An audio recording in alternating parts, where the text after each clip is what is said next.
So for this project, I took an old red vase that I had picked up from a garage sale, smashed it up with a hammer, and then took the nippers and cut it up into even smaller pieces. Then I loaded it all into my small tumbler and put a little bit of grit on it, and that's what actually smooths the edges.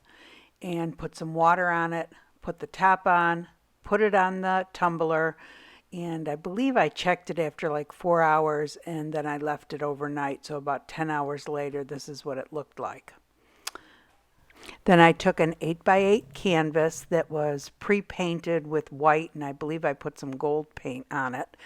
And I drew a heart, and then I outlined it with silicone caulk. And then I took a old gold necklace that I had and pulled it apart and put it right on top of the silicone caulking to hold it in place. I pick up jewelry from garage sales, thrift stores, anywhere I can find it for cheap prices, and I use it in a lot of my glass art. It's one of my favorite things to do is go into garage sales. Anyway, then I started taking the pieces of pottery and kind of fitting them together like a puzzle inside of the heart necklace. And one side of the pottery, as you can see more of the white. Well, the other side, the right, what I'll call the right side, if you put it right side up, has more red on it. And pottery's very difficult to determine, pottery, ceramics, porcelain, all of that that's painted. It's very hard to determine how long to tumble it for. The glass, when you tumble glass, you tumble it a week, you could tumble it 2 weeks, it wouldn't hurt it. But with things that are painted like this, when you tumble it, the paint starts coming off immediately. And there's one time I left it in for 24 hours and didn't check it, and after 24 hours, all the paint had come off. So it was just the pottery underneath, no paint. So you really have to be careful. So like I said, this one I went let go overnight, so it was probably about 12 hours altogether. And then I just continued to put the little pieces of pottery in like a puzzle, best I could. I have this in fast motion, but so it really took quite a while to do it. And then when I was done with that, I started putting some pieces of jewelry on it. You'll see these three containers of jewelry that I picked up at actually these I got at an estate sale. I messed around with those gold pieces for quite some time, taking them on, taking them off, couldn't decide what I wanted. And then I ended up putting a little pearl necklace across it.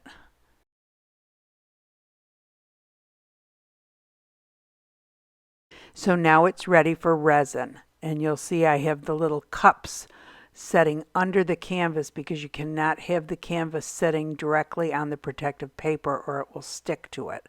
The resin I'm using in this project is called art resin. It's a 1-to-1 ratio resin, 1 part resin to 1 part hardener. You put them both in the same cup. When you first have them in the same cup, they're clear. Then when you start mixing it, it becomes cloudy. You're supposed to mix it for about 3 minutes.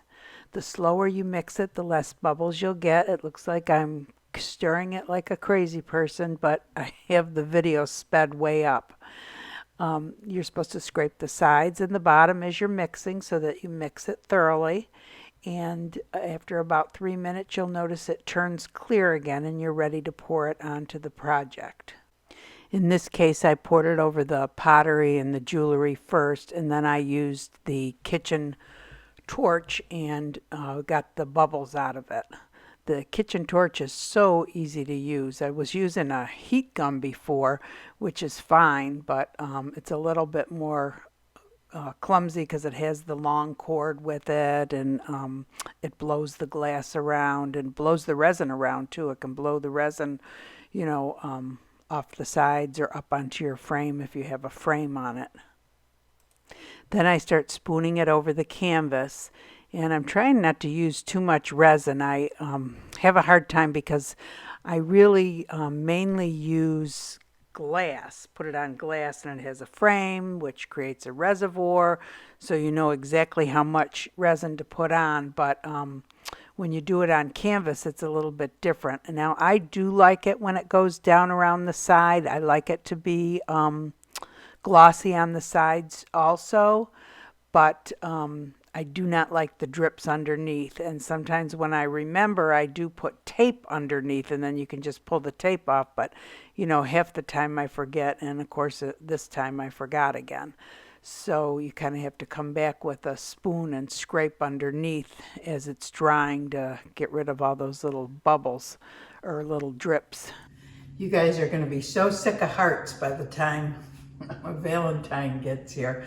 But it's really, well, I guess you could make hearts all year round, but this seems like a most appropriate time. Anyway, so I thought this turned out really cute, and I'm going to show you it up close. So I originally had the pearls across there, and I really didn't like them, so I ended up taking them off and putting this on. Now, there's another glass artist named Agnes Freelander, and Aggie, I'm sorry if I'm pronouncing your last name wrong, but she has a YouTube channel, and she also offers classes, and she's a beautiful art. Besides being a glass artist, she's a beautiful artist. But anyway, she was talking about how to get rid of all these little things on the back, which I had never known about. You know, sometimes I'll remember, if I can remember, I'll put tape there and then pull it off, which is also a good idea.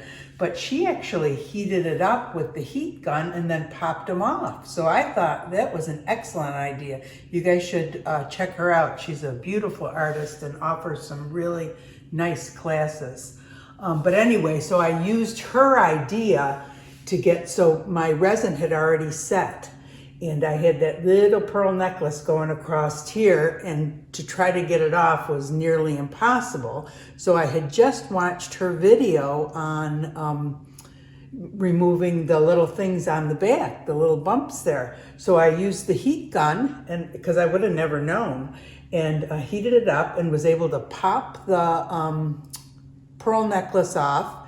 And then I just put a little bit of resin. I actually ended up re-resining just a couple of things on this area and pouring a tiny bit of resin down there and sticking it to it. But I mean, you could have replaced it, something across it, just by using, you know, liquid nails or something else. But I chose to mix up a little more resin because there was some parts on this that weren't real shiny, and I wanted to make sure everything was real shiny. So I went ahead and restuck it with that. But I mean, I really like the way it turned out. And these little gold pieces, I don't know if you saw in the video, I had 3 containers on the table at one time. I had gotten those from, oh my gosh, I was at an estate sale. And I don't really like going to estate sales because they're usually real expensive, because it's the people who run the estate sale that put the prices on it, and they're usually really high.